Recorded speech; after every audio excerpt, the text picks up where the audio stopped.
미국 대선이 이제 2달 남짓 앞으로 다가왔습니다. 바이든 대통령의 출마 포기 선언 이후 해리스의 약진과 제3의 후보가 사퇴하며 트럼프를 지지하고 나서는 등 당초 예상과는 달리 선거판이 요동치고 있습니다. 전문가 연결해 심상치 않은 미국 대선 상황을 자세히 들여다보겠습니다. 한국외국어대학교 김진아 교수님 나와 계십니까? 네, 안녕하세요. 네, 안녕하세요, 교수님. 먼저 이 질문부터 드려야 할 것 같습니다. 무소속으로 뛰었던 로버트 케네디 주니어, 트럼프를 지지하고 나섰는데요. 어떤 배경입니까? 네, 로버트 케네디 주니어 후보는 전통적 민주당의 케네디 가문 출신 환경 변호사예요. 처음에 민주당 후보로 나왔다가 경선에서 가망이 없다고 판단해서 탈퇴하고 무소속으로 선거를 펼쳐왔는데요. 네. 이번 사퇴를 결정한 이유는 아마 첫 번째로 개인적인 이유가 좀 있습니다. 전국적 지지율이 4월에 최대 12%까지 갔다가 지금 5%로 떨어진 상황이고요. 선거에 쓰는 돈이 이제 기부를 통해 들어온 돈보다 많아진 지 오래돼서 자금 사정도 좋지 않았어요. 게다가 많은 주에서 불법 선거 등으로 소송이 제기돼 있어서 법적 다툼도 골칫거리였고요. 근데 두 번째는 보다 결정적일 수 있는데요. 트럼프 캠프 측의 구애라고 할 수 있습니다.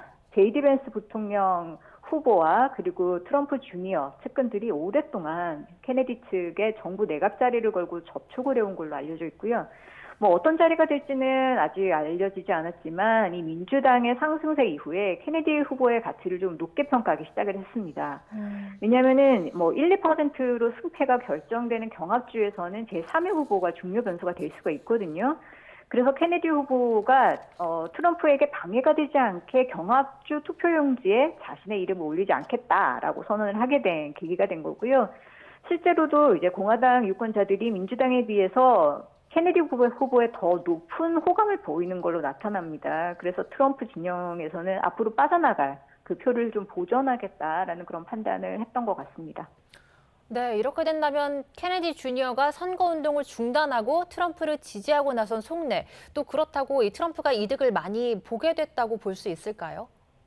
아까도 말씀드렸듯이 결국에는 이 승패가 결정되는 경합주에서 나머지 표들이 어떻게 움직이는가가 상당히 중요하거든요. 근데 네. 이것은 지금 예측하기에는 조금 어려운 측면들이 있어요. 왜냐면은 케네디 후보 같은 경우에는 원래 백그라운드가 변호사인데다가 환경 정책을 굉장히 중시한단 말이죠. 네. 그렇기 때문에 케네디 후보의 정책을 중요하게 생각했었던 사람들은 민주당이 중요하게 생각하는 환경 정책에 훨씬 더 닿아 있습니다. 그런데 트럼프 측에서는 사실은 환경 정책을 뒤집어 엎겠다라는 그런 반대 입장을 취하고 있기 때문에 공화당으로 모두 몰려가는 게 아니라 민주 측에서도 이제 다시 끌려 들어갈 그런 부분들이 있기 때문에 조금 더 이런 추세는 지켜볼 필요가 있습니다. 네, 그렇다면 이제 민주당의 해리스 부통령 며칠 전에 민주당 전당대회에서 순항 연설을 했습니다. 화려한 대관식을 했다는 평가도 있는데 교수님 어떻게 보셨습니까? 네, 해리스 부통령이 이번에는 자신 그리고 가족 얘기를 굉장히 자세하게 공개했습니다. 그렇게 얘기하는 건 이번 연설이 처음이었는데요. 젊은 시절 법조계에 들어선 이유를 설명하면서 특권층이 아닌 일반 국민들을 보호하고 불공정한 시스템에 맞서 싸우기 위해서였다라고 했고요. 그래서 자신의 경력에는 단 한 명의 고객, 국민만 있었다라는 점을 강조하는 메시지로 쭉 연결을 시켰습니다. 이러한 논리를 가지고서 이제 트럼프 후보가 억만장자인 자신과 또 부자들의 이익을 위해서 대통령이 되려고 한다라고 비판을 하는 것으로 또 연결을 시키고요. 그리고 트럼프가 권력을 남용하면서 미국의 민주주의가 퇴보하는 걸 막기 위해서 민주당원뿐만이 아니라 모든 국민이 단결해야 된다라는 호소를 했던 게 바로 클라이막스였다라고 저는 판단이 돼요. 근데 이 메시지가 전 현직 대통령과 영부인 등 민주당의 주요 인사들이 전당대회에서 했었던 연설에서도 반복적으로 나오거든요. 그래서 정리를 하자면 아주 일관된 메시지를 이번 대회에서 계속 흘려보냈다라고 할 수가 있고, 그것은 결국 해리스는 트럼프와 달리 개인보다 국가를 우선시할 인물이다. 그래서 우리의 희망이다. 이렇게 정리가 됩니다. 네, 그런가 하면 미국 유권자들이 가장 주목하고 있는 경제나 인플레이션 문제에 대해서는 해리스가 자신의 구체적인 공약은 내놓지 않았거든요. 여기에 대해서는 어떻게 보십니까? 네, 이것도 저는 조금, 저도 사실은 좀 실망스럽게 느끼는 부분이기는 해요. 네. 왜냐하면 이번 전당대회에서 승인을 하게 된 정책서죠. 이것이 바이든 대통령이 후보 사퇴를 하기 이전의 버전, 그걸 그대로 썼어요. 예. 그 내용을 들여다보면은 해리스가 아니라 바이든 정책이고요. 아직 뭐 이것을 수정하지 못했기 때문에 바이든이기 때문에 뭘 할 거다 이런 내용으로 다 구성이 되어 있어요. 그래서 앞으로 이제 해리스 캠프 측에서 해야 될 게 해리스 표 정책을 구체화해서 공개를 해야 되는 그런 과제가 남아 있고요. 아까 말씀해 주셨듯이 대선에서는 무엇보다도 경제가 중요한데 지금 경제 사정이 조금 좋지 않게 돌아가는 분위기가 있거든요. 최근 연준이 실업 위기가 사상 최대가 될 거다 보고서를 내놨고요. 그리고 코로나 이후에 일자리 창출이나 뭐 인프라 지원 이런 데 바이든 정부가 재정을 너무 많이 썼어요. 그래서 재정 적자 증가율이 지금 미국 역사상 세 번째로 높은 상황이거든요. 네. 적어도 대선 토론인 9월 10일 전에 구체적인 경제 계획을 내놔야지 안 그러면 지금의 이 해리스 상승세 이걸 꺾기 위해서 아마 트럼프 측에서 엄청나게 공격을 하게 될 것 같습니다. 네, 이런 가운데 해리스가 경합주로 분류되는 지역이죠. 조지아주에서 버스 투어에 나서겠다는 소식도 있습니다. 이건 어떤 선거 전략으로 봐야 될까요?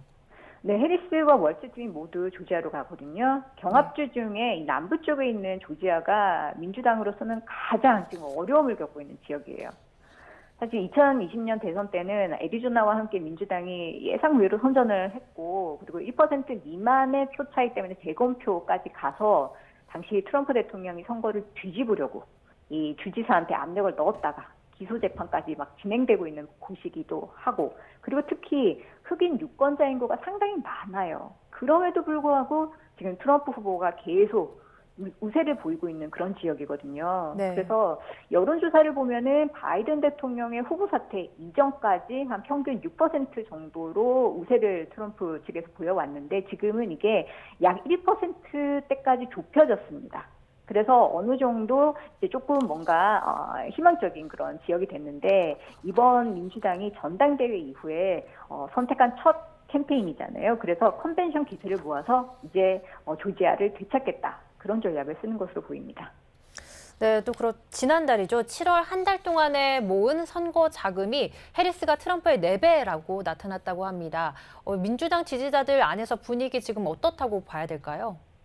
네, 현지 언론들은 트럼프 암살 시도로 엄청나게 주목을 받았던 공화당의 전당대회, 이 효과를 민주당이 훔쳐갔다라고 평가를 하기까지 하는데요.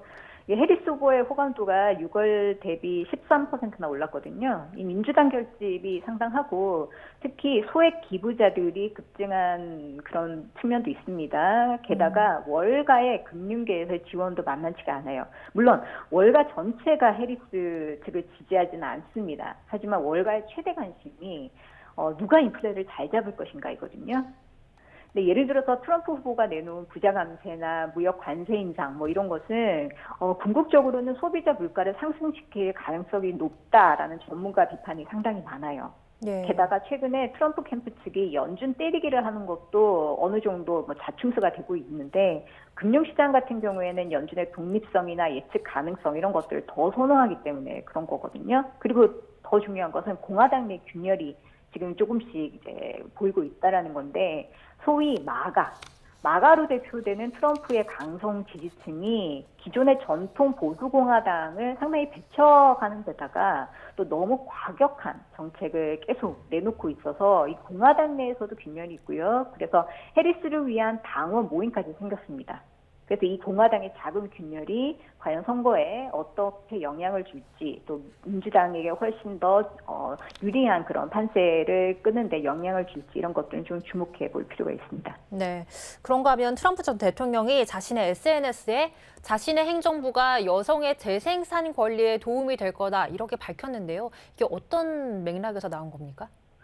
네, 이게 트럼프 후보가 지금 특징 중에 하나가요. 이랬다가 저랬다가 뭐 예측이 어려운 말들을 많이 쏟아내는 거거든요. 네. 근데 이번에는 이 여성의 생식권, 네. 이 생식권을 위해서 트럼프 정부는 좋은 정부가 될 거다라는 문구를 올려가지고 주목을 끌려고 했어요. 근데 개인적인 생각으로는요, 이게 뭐 진실성이 있다라기보다는 이 낙태권이 여전히 대선에서 중요한 이슈이고, 네. 그리고 트럼프 자신의 약점 포인트가 되다 보니까 네. 이 대중을 향해서 좀 온건한 이미지 메이킹을 하는 전략이 아닌가라고 보는 게 더 낫지 않을까 싶어요. 왜냐면 트럼프 후보는 여성의 낙태권을 폐지한 대법관을 내가 임명해서 난 스스로 너무 자랑스러워라고 홍보를 해왔거든요.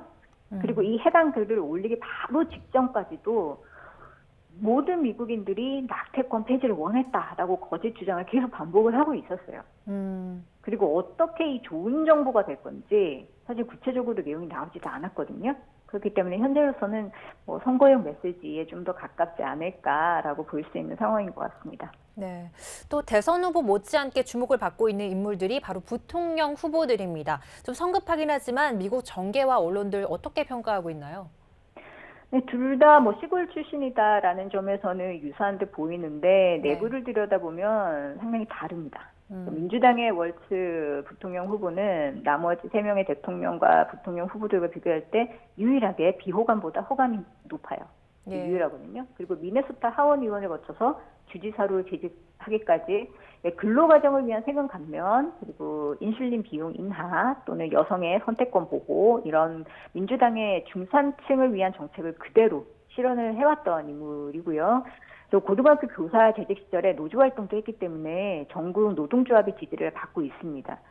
그래서 이제 중산층을 대변한다라고 이제 표현을 할 수가 있는 사람이에요. 그런데 JD 벤스 같은 경우에는 출신은 시골 출신이지만 성장해오는 과정에서 실리콘밸리에서 나오는 돈으로 예일 로스쿨을 다녔고요. 그 커넥션으로 벤처 자본가로 성장했기 때문에 일각에서는 무늬만 뭐 흑수저 아니냐라는 그런 비판도 사실은 있습니다.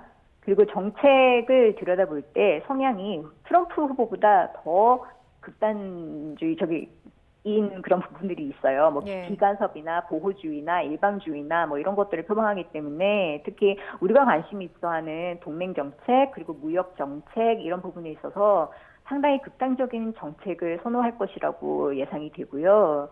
그리고 다수의 정책 분야에서 사실 민주당의 월츠 그리고 공화당의 벤스 입장이 크게 대립하는 부분들이 많습니다.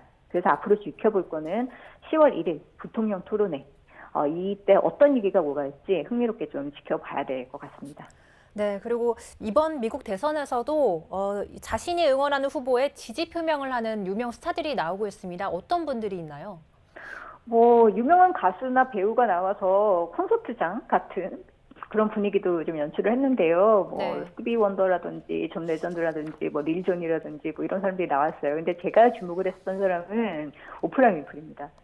지난 25년간 미국 최대의 토크쇼 진행자였던 오프라 윈프리가 깜짝 등장을 했었는데요.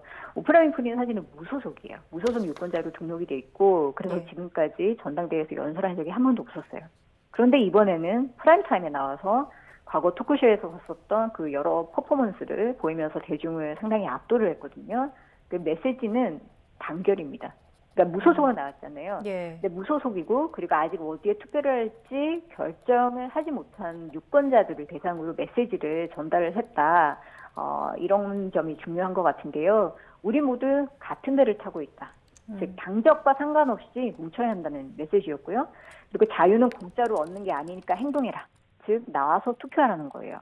근데 왜 이런 메시지가 중요하냐면 민주당도 그렇고 공화당도 그렇고 모두 전당대회까지는 당내에 있는 지지율 다지기가 대략 끝이 납니다.